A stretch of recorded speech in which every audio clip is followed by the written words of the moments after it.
out a little bit more about Sister Katrina here today. Yes. And find out a little bit more about the Heavenly Doves and when they started and what inspired her for the group. Then, if you could choose one of the photographs of the paintings, can you tell us what inspired you to create those wonderful pieces of movement that you put together with your group as well? Right? Right. Yeah. Give us a water, please. Okay. I'll go get one. Awesome. Yes. Wow. Let's see. So Heavenly Dove Ministries was founded in 2015. And my inspiration was a dream that I had about 10 years ago. But in this dream, I was taken into different rooms in heaven. Thank you. That's deep. Thank you. So I was taken into different rooms. I don't want this to sound a little too weird, but and in each room there were worshipers, and there were different kinds of dances in every room. And in one room they had on all white.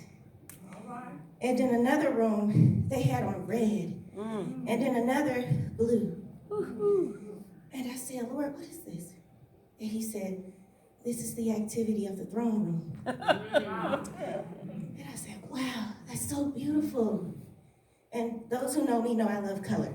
Okay, so then I saw just different hues and beautiful shades of God's people worshiping together. Wow. And I said, Lord, let us unite as one through the movement, through the dance. Wow.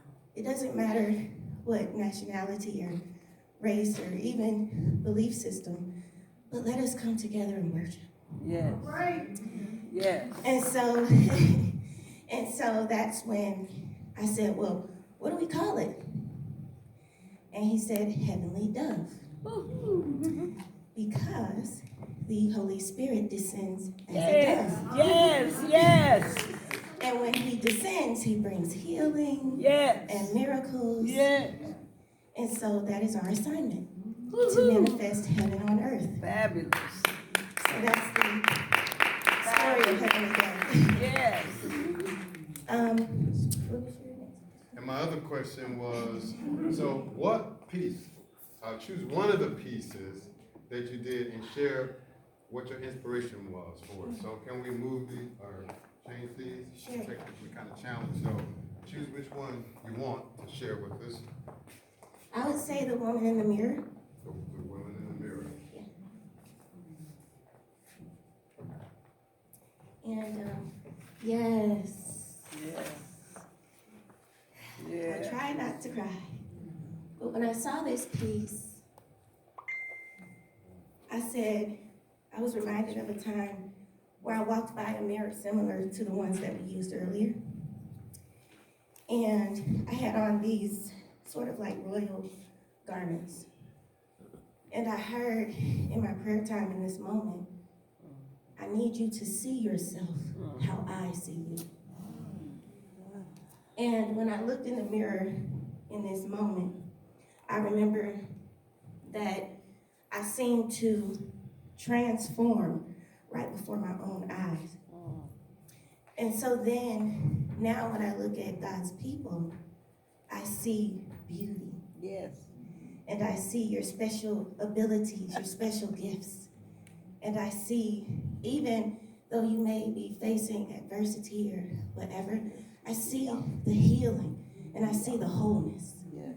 So he's given us the ability to see ourselves through his lens, but we have to change our vision, right?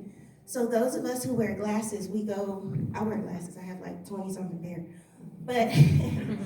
but those of us who wear them, we have to go every year or so and get a new prescription. And so when we look in the mirror, we have to have the right prescription, or else we won't see ourselves in the way that God originally intended.